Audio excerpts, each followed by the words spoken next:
गर्मी में गरीब दर्जी बहू के घर आई अमीर सहेली। सर से पांव तक पसीने में तर वह गरीब दर्जी बहू आंखें गड़ाए कपड़े सिल रही होती है। गीता बहू, दोपहर हो गई है। तू एक सुबह से भूखी प्यासी कपड़े सिल रही है, अब तो खा ले। खा लूंगी माँ जी, बस इस लहंगे में गोटा लगाना बाकी रह गया है। इसे 2 बजे किसी भी कीमत पर दुकान पर देना है। गर्मी के कारण गीता पसीने से भीगकर लहंगा तैयार करके कड़ी चिलचिलाती गर्मी में लहंगा लेकर उसे दुकान पर देने आती है। आओ आओ गीता बहन, सिल गया लहंगा। जी हरीश भाई, मैंने दोनों लहंगे सिल दिए हैं और जैसा बताया था उनका ब्लाउज भी बना दिए हैं। तुम्हारी सिलाई की बारीकी से ही तो मेरे दुकान के ग्राहक खुश रहते हैं। ये लो तुम्हारी सिलाई के पैसे। गीता सिलाई के पैसे लेकर चिलचिलाती गर्मी की मार झेलते हुए घर लौटने लगती है। आज कितनी ज्यादा गर्मी है, लू भी चल रही है, धूप बिल्कुल भी बर्दाश्त नहीं हो रही। रिक्शा कर लूं क्या? नहीं नहीं, घर में राशन खत्म है, मैं ये पैसे रिक्शे में खर्च नहीं कर सकती, पैदल ही चली जाती हूँ। गर्मी से लाचार गीता अपने फटे चीतड़े साड़ी से पसीना पोंछते हुए पैसे बचाने के लिए पैदल ही घर चली आती है, जहाँ राधा खुश होकर खाना खा रही होती है। माँ, आज आपने बहुत ही स्वादिष्ट सब्जी बनाई थी, मुझे इतनी अच्छी लगी कि मैं सारी सब्जी खा गई। अब आप खाना कैसे खाओगी? राधा बेटी, तू परेशान मत हो, मैंने अपने लिए सब्जी रखी है। गीता राधा से झूठ बोल देती है और मन मार कर नमक रोटी खाकर फिर से कपड़े सिलने बैठ जाती है। तभी रात ढल जाती है और नशे में धुत गजेंद्र घर में घुसता है और गीता से कहता है, मेरी सोन पापड़ी, ला मुझे पैसे, बाटली के पैसे दे। मैं तुम्हें पैसे नहीं दूंगी, तुम सारा दिन सट्टा और जुआ खेलते रहते हो और शाम को आकर मुझसे पैसे मांगते हो। शर्म नहीं आती तुम्हें बीवी से पैसे मांगते हुए? गीता की बात सुनकर गजेंद्र गुस्से में उसके बाल खींचकर उसका सर दीवार में लड़ाते हुए कहता है, तो पैसे क्या कमाने लगी है, बहुत जुबान चलने लगी है, बहुत चर्बी चढ़ गई है तेरी। आज तुझे मार मार के तेरा भूत बना दूंगा। ऐसा कहकर गजेंद्र गीता पर फिर से हाथ उठाता है। तभी संगीता उसे थप्पड़ मारकर कहती है, शर्म नहीं आती तुझे? घर में जवान बहन बैठी हुई है, बाप बीमारी के बिस्तर पर पड़े हैं, ऐसे में तुझे अपनी जिम्मेदारी निभानी चाहिए तो तू उल्टा बहू से छीना झपटी कर रहा है। चला जा यहाँ से, तुझ जैसी औलाद से अच्छा होता कि मैं बे औलाद होती। गजेंद्र घर से चला जाता है और गौरी कहती है, गीता भाभी, आप ठीक तो हैं? आपके सर से खून बह रहा है, मैं गर्म पानी लाती हूँ। गौरी गीता के सर पर पट्टी बांध देती है और अगले दिन से फिर से गीता कपड़े सिलने लगती है। गीता बहू, अभी तो तेरे सर का जख्म भी नहीं भरा है और तू कपड़े सीने लगी। माँ जी, इस दर्जी के काम से ही तो हमारे घर का दाना पानी चलता है। अगर मैं ये छोड़ दूंगी तो जो ग्राहक मुझ गरीब दर्जी बहू से बंधे हुए हैं वो टूट जाएंगे। ऐसा कहकर वह गरीब लाचार बहू आंखों में आंसू लिए कपड़े सीने लगती है। इसी तरह गरीबी में वह दर्जी बहू अपना और अपने परिवार का पेट पाल रही थी। गुजरते वक्त के साथ मई जून की भीषण गर्मी शुरू हो जाती है। ऐसे में सुबह के 10 बजते ही गांव सड़क सुनसान हो जाते हैं। तभी एक दिन एक महंगी सी एम्बेसडर गाड़ी उस गरीब दर्जी बहू के घर के आगे दरवाजे पर आकर रुकती है। माँ देखो ना, हमारे दरवाजे पर कितनी बड़ी गाड़ी खड़ी है, क्या हमसे कोई मिलने आया है? हम गरीब लोग से मिलने कौन आएगा राधा बेटी? अचानक गाड़ी के अंदर से महंगी सी साड़ी पहने, कंधे पर महंगा सा पर्स टांगे करिश्मा बाहर निकलती है। उसे देखकर गीता भागकर उसके गले लगती है। उसकी आंखों से खुशी के आंसू डबडबा जाते हैं। करिश्मा मेरी सहेली, कितने वक्त बाद देखा है तुझे, चल अंदर आ। करिश्मा अंदर आती है, जहाँ खटिया पर पड़ा गीता का बीमार ससुर हरिहर खांस रहा था। करिश्मा को देखकर हरिहर उठकर बैठ जाता है। बैठो बेटी। जरा ठहरो बेटी। ऐसा कहकर संगीता अपनी फटी पुरानी साड़ी के आंचल से खटिये को साफ करके करिश्मा को बैठाती है, मगर गर्मी के मारे करिश्मा पूरी तरह से पसीने से भर जाती है। तभी गौरी करिश्मा को पंखा करने लगती है। गौरी, तुम क्यों परेशान हो रही हो? मैं ठीक हूँ। भाभी, गर्मी के मारे आप पसीने से पूरी तरह से भीगी हुई हैं और आप कह रहे हैं कि आप ठीक हैं। वैसे आप मेरी भाभी की सहेली हैं, तो इस नाते मैं आपकी ननद हुई और आप मेरी भाभी। करिश्मा बता, तू क्या पिएगी, जूस या चाय? कुछ भी चलेगा, जो भी तू प्यार से बनाए।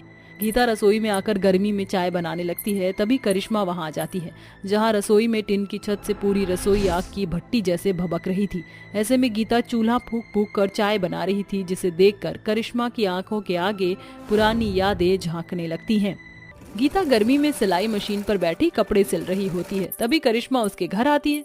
हो गॉड गीता, खुद पर थोड़ा तो तरस खा लिया कर। एक संडे तो मिलता है जब कॉलेज से मेरी छुट्टी होती है, उसमें भी तू लोगों के कपड़े सीने में लगी रहती है। थोड़ा समय अपनी सहेली को भी दे दिया कर, मेरी दर्जी सहेली। अच्छा ठीक है बाबा, अब चल, कहाँ चलना है? पहले कैफे और फिर पिज्जा हब, और वहाँ जाकर पिज्जा पार्टी करेंगे।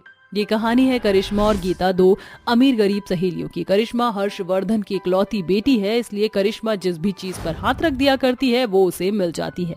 वहीं गीता बिन बाप की एक गरीब माँ की बेटी थी। गीता के हाथों में कपड़े सिलने की अनोखी खूबी थी, इसलिए वह गरीब दर्जी बेटी कपड़े सिलकर अपना घर चलाती है। करिश्मा के लिए वह गरीब दर्जी बस उसकी सहेली थी। खास करके इतवार के दिन वह गरीब दर्जी सहेली के दिन को खुशियों से भर दिया करती थी। चल आ गया रेस्टोरेंट। करिश्मा, मेरा जाना जरूरी है क्या? देखना मेरे कपड़े कितने गंदे और फटे पुराने लग रहे हैं। लोग क्या सोचेंगे कि तेरी सहेली कितनी गरीब है। भाड़ में जाए लोग, तू बस चल। ये कहकर करिश्मा गीता को खींचकर रेस्टोरेंट में ले जाकर पिज्जा और ठंडी कोल्ड ड्रिंक ऑर्डर करती है। साथ ही अपना बहाना बनाकर अपनी दर्जी सहेली को कपड़े भी दिलाती है और गाड़ी में बिठाकर उसे घर तक छोड़ती है। ये लो मेरी प्यारी सहेली, तुम्हारा घर आ गया। करिश्मा, मैं बहुत खुशकिस्मत हूँ जो मुझ जैसी गरीब दर्जी वाली की तुझ जैसी सहेली है। सहेली होकर तू जितना मेरे लिए करती है उतना तो सगे खून के रिश्ते भी नहीं करते। आखिरकार गुजरते वक्त के साथ शादी के मोड़ ने दोनों अमीर गरीब सहेलियों के रास्ते अलग अलग कर दिए। करिश्मा, तू यहाँ गर्मी में क्यों खड़ी है? चल, चाय बन गई। गीता करिश्मा को चाय परोस कर कहती है। करिश्मा, तू चाय पी, मैं जरा बाजार से थान का कपड़ा खरीद कर लाती हूँ। ऐसा कहकर गरीब दर्जी बहू पैसे बचाने के लिए कड़ी गर्मी में पैदल ही बाजार से कपड़े खरीद कर घर लौटती है, जहां गरीब दर्जी बहू का पूरा ससुराल घर आई बहू की सहेली की खातिर भाव में लगे होते हैं। संगीता पूरा वक्त इसी में लगी थी कि करिश्मा को क्या कुछ खिला पिला दे। तभी कुछ ग्राहक गीता के पास आते हैं। अरे गीता, मेरा ब्लाउज सिल दिया क्या? जी काकी, ब्लाउज तो सिल दिया है, तुरपाई जरा बाकी है। तो फिर सिलकर शाम को मेरे घर ले आना। बड़ी गर्मी है, तुम्हारे घर में नहीं है पंखा है ना कूलर है। पता नहीं इतनी गर्मी में तुम कैसे रहते हो। ग्राहक की कही कड़वी बात करिश्मा के मन में खल जाती है और थोड़ी देर बाद उसने कहा, अच्छा माँ जी, मैं चलती हूँ। ठीक है बिटिया, आती रहना। करिश्मा, अपनी इस दर्जी सहेली को माफ कर देना। तू भी सोच रही होगी ना कि शादी से पहले की तेरी सहेली गरीब थी और शादी के बाद भी गरीब है। तू गरीब नहीं, खुशकिस्मत है जो तुझे इतना प्यार करने वाला ससुराल मिला है। चलती हूँ। इस तरह 2 दिन बीत जाते हैं और गीता के घर एक व्यक्ति 2 बड़े बॉक्स के साथ आता है जिसमें फ्रिज और एसी था। गीता खत खोलकर पढ़ती है। गीता, ये फ्रिज और एयर कंडीशन तुम्हारे घर के लिए। असल में उस दिन तुम्हें गर्मी में कपड़े सिलता देखकर दुख तो बहुत हुआ, मगर तुम्हारे लिए तुम्हारे ससुराल वालों का बड़ा प्यार देखकर मेरा मन खुशी से भर गया। देखना, एक दिन मेरी गरीब दर्जी सहेली खूब नाम कमाएगी। ये एसी और एयर कंडीशनर मेरी तरफ से तुम्हारी शादी का तोहफा, तुम्हारी करिश्मा। उस खत में ढेरों प्यार के साथ करिश्मा ने एयर कंडीशनर, एसी और फ्रिज भेजकर गीता की गरीब जिंदगी आसान कर दी थी। आज गरीब दर्जी बहू या उसके परिवार को गर्मी में अपने दिन नहीं काटने पड़ते। वह अपनी कड़ी मेहनत के बदले खूब नाम कमा रही है। साथ ही अपनी गुजरी हुई गरीब जिंदगी को याद करके अपनी बदली जिंदगी के लिए अपनी अमीर सहेली का एहसान मानती है। पल पल न माने टिंकू जिया, इश्क का मंजन घिसे है पिया। पल पल न माने टिंकू जिया, इश्क का मंजन घिसे है पिया। गजेंद्र हाथों में शराब की बोतल लिए हुए नशे में धुत गुनगुनाता हुआ लड़खड़ाते कदमों से घर में घुसता है। उसके मुंह से बहुत ही ज्यादा शराब का भभका उठ रहा होता है, जिसे देखकर गरीब शगुन गुस्से में कहती है, आपने आज फिर से शराब पी है? हाँ, पी है मैंने शराब, मगर अपने पैसों की, तेरे बाप के पैसों की नहीं। यहाँ घर में राशन का एक दाना नहीं है और तुमने अपने मजे की पड़ी है। सासू माँ शुगर और बीपी के मरीज हो चुकी हैं। उन्होंने सुबह से कुछ नहीं खाया। 2 दिन से घर का चूल्हा नहीं जला और तुम जो कमाते हो उसे शराब में ही उड़ा देते हो। ये सुनकर गजेंद्र गुस्से में पिनकते हुए शगुन के बाल खींचते हुए उसका सर दीवार में लड़ा देता है। तेरी माँ का मगरमच्छ पति से जुबान लड़ाती है। भैया छोड़ो भाभी को। इतने में सत्यवती गुस्से में गजेंद्र का गिरेबान पकड़कर कहती है, बस बहुत हो गया। तुझ जैसी निकम्मी औलाद होने से अच्छा तो काश मैं बे औलाद होती, तो किसी और की बेटी की जिंदगी तो बर्बाद ना होती। तुझ जैसा कसाई मेरी कोख में कैसे पैदा हो गया? आज से तू मेरा बेटा नहीं, चला जा यहाँ से। गजेंद्र नशे में ऊटपटांग बातें बोलकर घर से जाने लगता है। लिव में ओल्ड लेडी, आई एम एक केक को देखें। हाँ हाँ देख लियो, अब यहाँ से जा बेवड़ा कहीं का। अब कई दिन बीत जाते हैं मगर गजेंद्र घर पर नहीं आता। तभी शगुन अपनी सास सत्यवती से कहती है, माँ जी मैं सोच रही हूँ कि कोई काम कर लूँ ताकि घर खर्च चल जाए। जो ही 2 पैसे आएंगे तो हमें दाने दाने के लिए ललकना तो नहीं पड़ेगा। मगर बहू तू तो पढ़ी लिखी भी नहीं है, ऐसे में क्या काम करेगी। माँ जी भूख और गरीबी सब कुछ सिखा देती है। घर का चूल्हा जलाने के लिए मुझे झाड़ू पोंछा या लोगों के झूठे बर्तन भी बांझने पड़े तो ये गरीब बहू पीछे नहीं हटेगी। अपने परिवार का पेट पालने के लिए गरीब बहू हर काम करने को तत्पर होकर तपती धूप में काम की खोज में यहाँ से वहाँ भटकने लगती है और बाजार में चली जाती है, जहाँ एक बड़ा सा ब्यूटी पार्लर देखकर वो अंदर आती है, जहाँ बहुत सारी खूबसूरत लड़कियां पार्लर में काम कर रही होती हैं। अचानक सभी की नजर गरीब शगुन की फटी चीटी साड़ी और गर्मी से भीगे उसके चेहरे पर गड़ जाती है। तभी ब्यूटी पार्लर की मालकिन मोनी फर्राटेदार अंग्रेजी में कहती है, get back your work girls. Ma'am साहब मुझ गरीब बहू को अपनी ब्यूटी पार्लर में काम दे दीजिए, मैं झाड़ू पोंछा सब कुछ कर दूंगी। शगुन की गरीब माली हालत देखकर मौनी उसे काम पर रख लेती है। शगुन रोज सवेरे भरी गर्मी में पैदल चलकर ब्यूटी पार्लर में आती और साफ सफाई करके बड़े ही ध्यान से सभी का मेकअप करता देखकर सीखने लगती है। हेलो मौनी, प्लीज फटाफट से मेरा फेशियल कर दो, मुझे वेडिंग अटेंड करने जाना है। सॉरी मिसेस मेघना, I am little bit busy, give me few minutes. Oh I have no much time, ये कहकर जाने लगती है। मैडम जी रुकिए, आपका फेशियल मैं कर देती हूँ। मौनी ये तो तुम्हारी ब्यूटी पार्लर की मेड है ना, अब ये मेरा फेशियल करेगी। इतने बुरे दिन नहीं आए हैं मेरे जो मुझे इस गरीब नौकरानी से फेशियल कराना पड़े। क्या पता ये फेशियल करके मेरा फेस ही खराब कर दे। मेघना मुझे शगुन पर खुद से ज्यादा भरोसा है, वो कर सकती है क्योंकि उसमें लगन और हुनर गरीबी और अमीरी देखकर नहीं बल्कि चाहत से आया है। मुझ पर भरोसा रखो। मोनी के भरोसे ने गरीब बहू के मन को बड़े हौसले से भर दिया और शगुन ने फटाफट से मेघना का फेशियल कर दिया, जिससे मेघना का चेहरा निखर गया और यहाँ से गरीब बहू को मौनी के ब्यूटी पार्लर में एक नई पहचान मिली, जो थी मेकअप करने की। अपने जज्बे और अपने घर के बुरे हालातों के कारण शगुन ने बहुत ही कम समय में पूरा मेकअप सीख लिया और इसी दौरान शगुन को पता चला कि वो प्रेग्नेंट है। दैट्स ग्रेट न्यूज शगुन, तुम माँ बनने वाली हो। मौनी मैडम मुझे तो कुछ भी नहीं समझ आ रहा कि मैं खुश हूँ या दुखी हूँ। अभी तो हालात संभालना शुरू ही किए थे। मैं गर्भवती हूँ और यहाँ आती हूँ, इसलिए गांव के लोग मेरी सासू माँ को ताने कसते हैं। मगर मैं ये नौकरी छोड़ दूंगी तो मेरा परिवार फिर से दाने दाने पर मोहताज हो जाएगा। Shagun you are self independent women, अब तुम अपने घर में ही ब्यूटी पार्लर क्यों नहीं खोल लेती? इससे तुम्हें गर्भावस्था में गर्मी में यहाँ आना जाना नहीं पड़ेगा।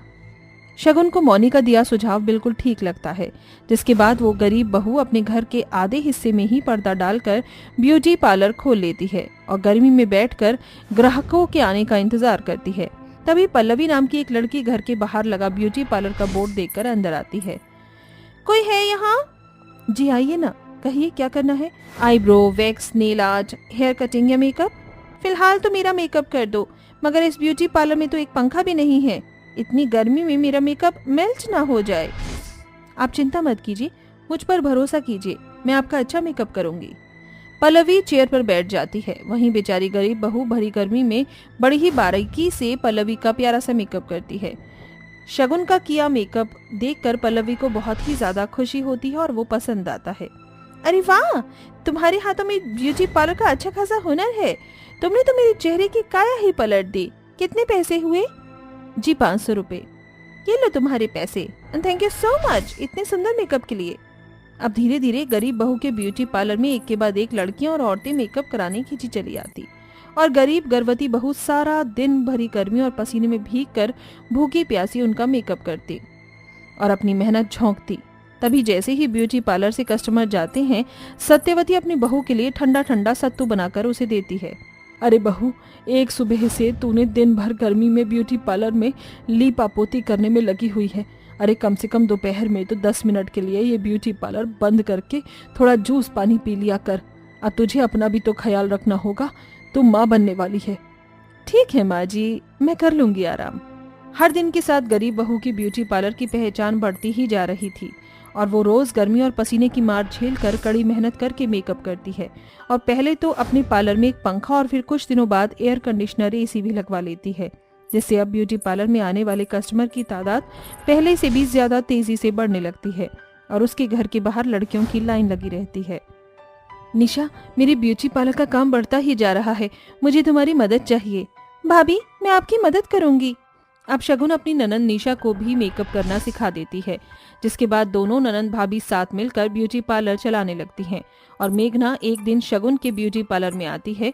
उसे देखकर शगुन बहुत खुश होती है। मेघना मैडम, आप मेरे ब्यूटी पार्लर में?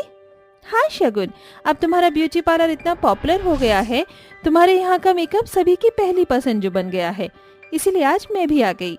कहिए, क्या पियेंगी आप, जूस या कोल्ड ड्रिंक? जो तुम पिलाओ।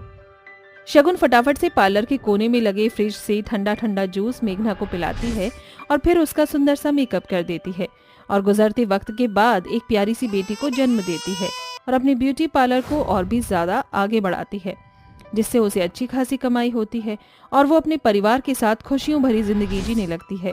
इस तरह से कल की गरीब बहू ने आखिरकार अपनी मेहनत और भरोसे से सब कुछ हासिल कर ही लिया।